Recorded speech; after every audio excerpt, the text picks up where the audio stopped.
Mom, Dad, I humbly suggest you save some money and shop Amazon for back to school. It's for my growth, meaning my body's growing at an alarming rate. And clothes you buy me this year will be very small very soon. Plus, the clothes I love today will be out of style tomorrow. But at least your wallet doesn't have to be my fashion victim if you shop low prices for school at Amazon. Hopefully this is helpful. Amazon. Spend less, smile more.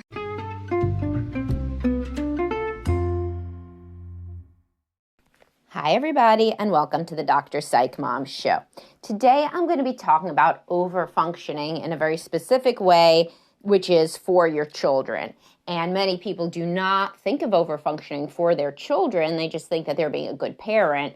But when I see these children that experience this parenting as adults, I'm seeing them in couples counseling and, of course, an individual. But they have relationship issues. And frequently, it's because they're on one side of it, either the overfunctioner, modeling after the parent, but much more frequently, there's somebody who doesn't know how to take care of their own stuff. And that does not make you a really good partner. And so I'll talk about that right as soon as I tell you to subscribe.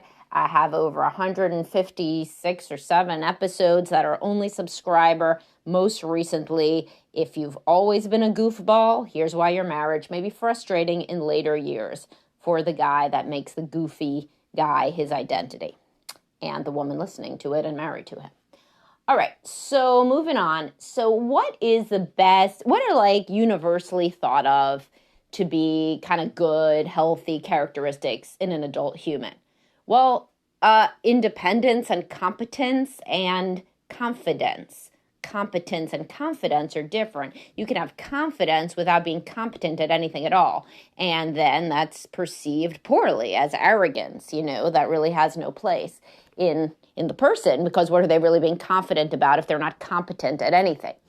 And what many young adult clients come in bemoaning is that their parent did not teach them any competence at basic adult skills, what they now call, and have for years, adulting. So they do not know how to cook a meal. They do not know how to get their bills paid. They don't know anything about money. They barely know how to, exist in the world. They don't know what their taxes are. They don't know when they do them. They don't really know what a social security number is. They don't know where their social security card is, or their passport. They don't know really much of anything, and things feel very, very difficult and confusing to them. And why is that? And then what's interesting is that parents are like, oh my God, when I was 18, I was basically living on my own. I had a job. I had this, I had that. My kid is basically like 10 years old still. Well, why though? I mean, it's fairly obvious why. It's not some sort of genetic mutation. It's the fact that you did everything for him, right? or her. So then how does the child know how to do anything?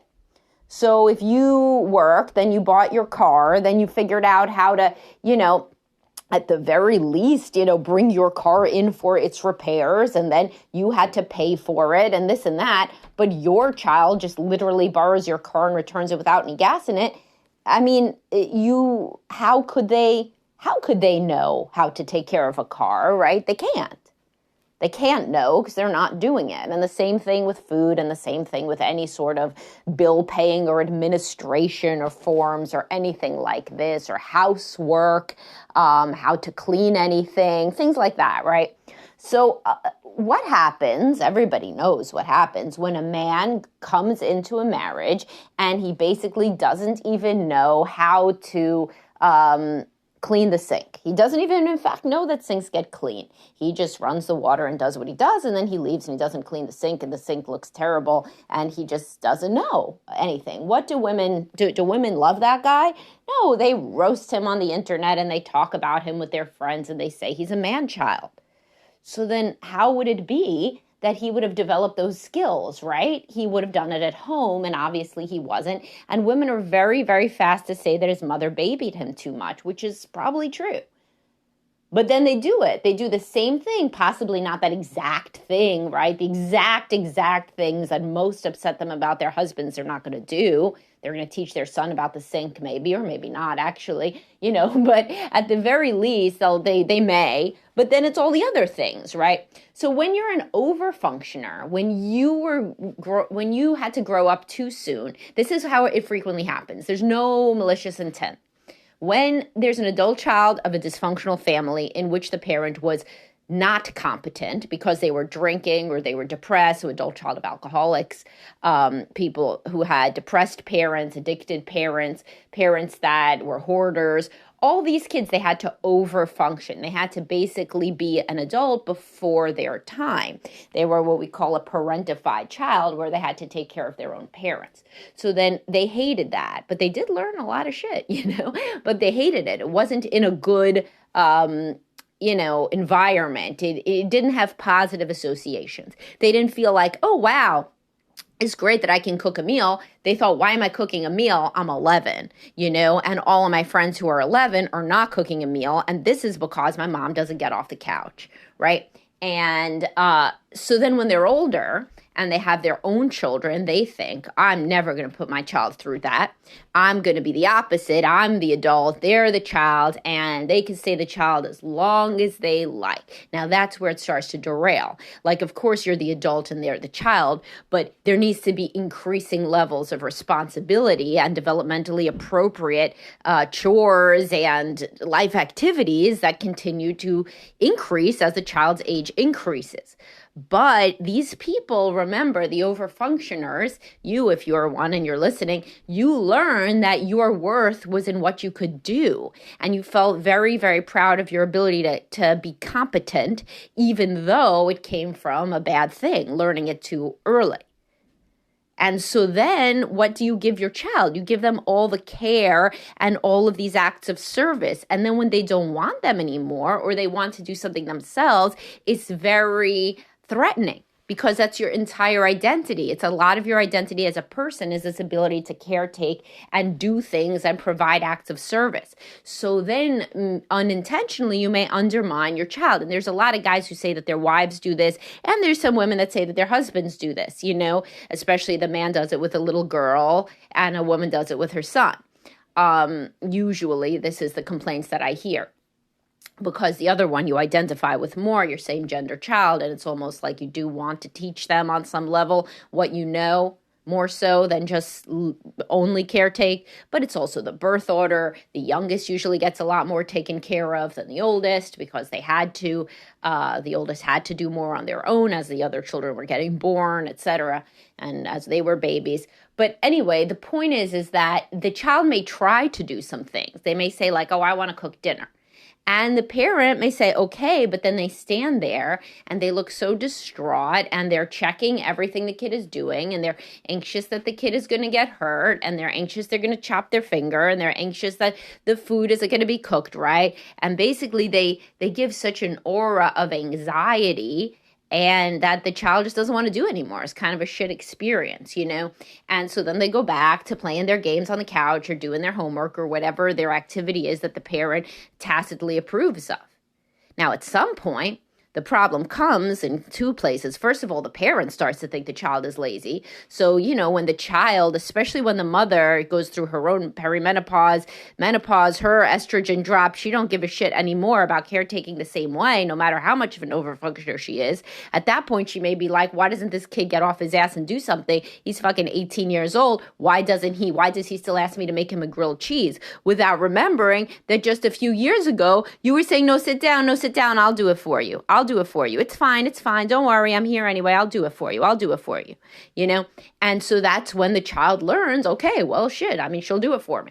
And they do not develop those skills when they're interested in doing that, and so then later it's a fight because the child feels like, what do am I just your puppet? What do I do? When you don't want me to do it, I don't. When you do want me to do it, I do it. No, I'm my own person, let me do my own thing.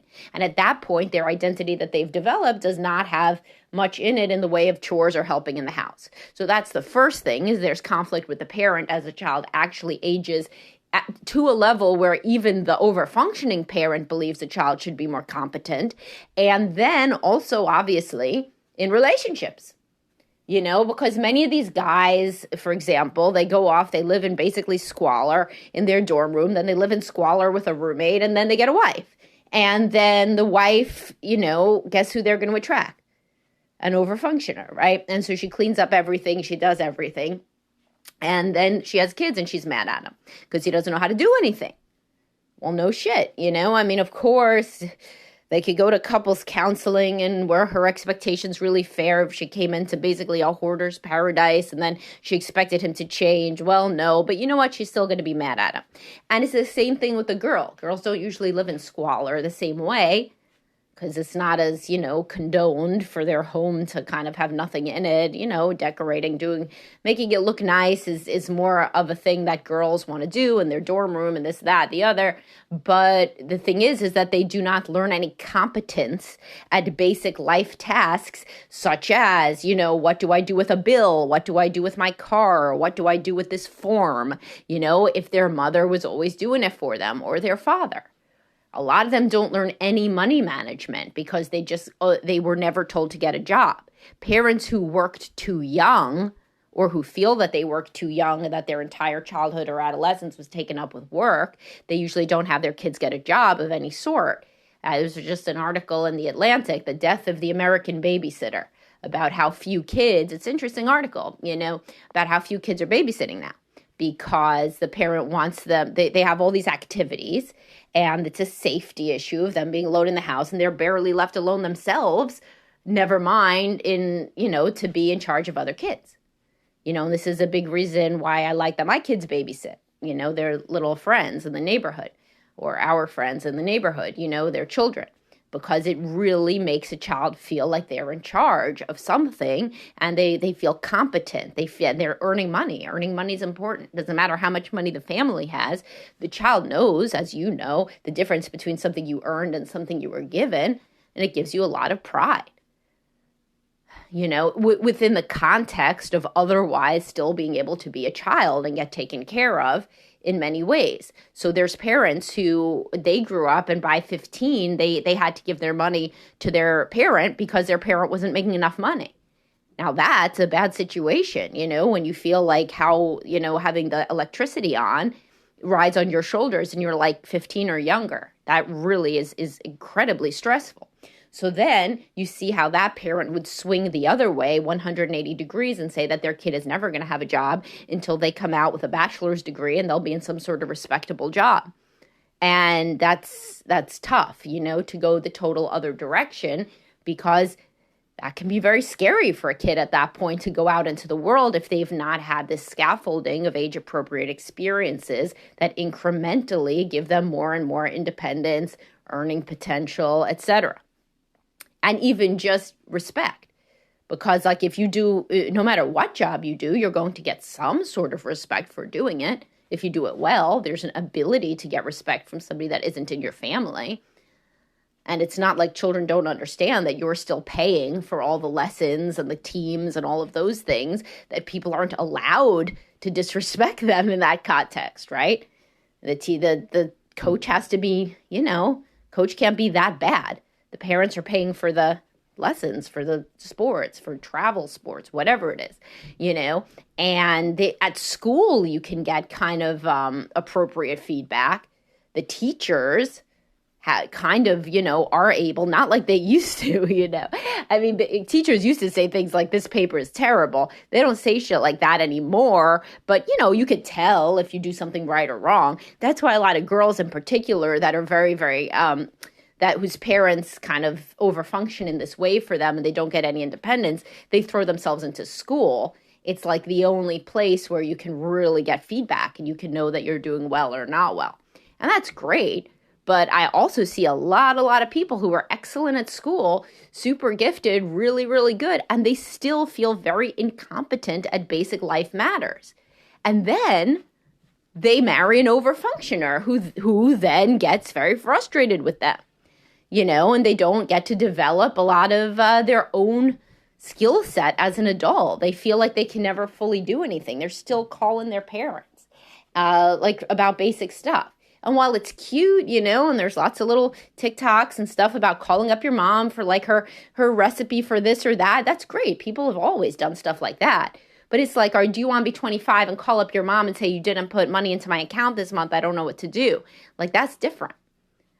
If you're like completely, if you have no ability to be self-sufficient at all because you've never developed the confidence to be. And so remember, if your number one thing also that you're if you're angry with your spouse about is that they are not able to function, as many overfunctioners obviously pair with underfunctioners, think about whether you're implicitly making your child into an underfunctioner as well by overfunctioning for them and therefore setting them up to fail. And so this transcends just, any one arena. This is relationship, this is friendship, this is on the job, this is basic internal core self-esteem. All of those things suffer when a child turns into an adult and does not feel like they have basic abilities to engage in life. So this is an interesting one to think about. And there's a lot of people partnered with very anxious, overfunctioning partners. And parenting is a huge reason and motivator for especially women to get into couples counseling. So, there's a lot of guys who it's like that's a new idea for them when they're coming in and they're like, but my wife is so anxious and then this and that. And I'm like, well, that's something you can work on in couples counseling. You've wanted to get her into couples counseling for like 20 million reasons. Well, if you say that it's parenting reason, she's going to go. And couples counselors can definitely help you with parenting, with getting on the same page, with figuring out why you do what you do, the origin of your parenting styles, the origin of the over and under functioning, etc. And that can be very, very useful in coming to the same page with how to parent your kids in a way that best sets them up to be successful, independent adults, which is what most parents, almost all parents want. All right, I will talk to you guys soon. I hope you enjoyed this. Have a great day, everybody. Bye-bye.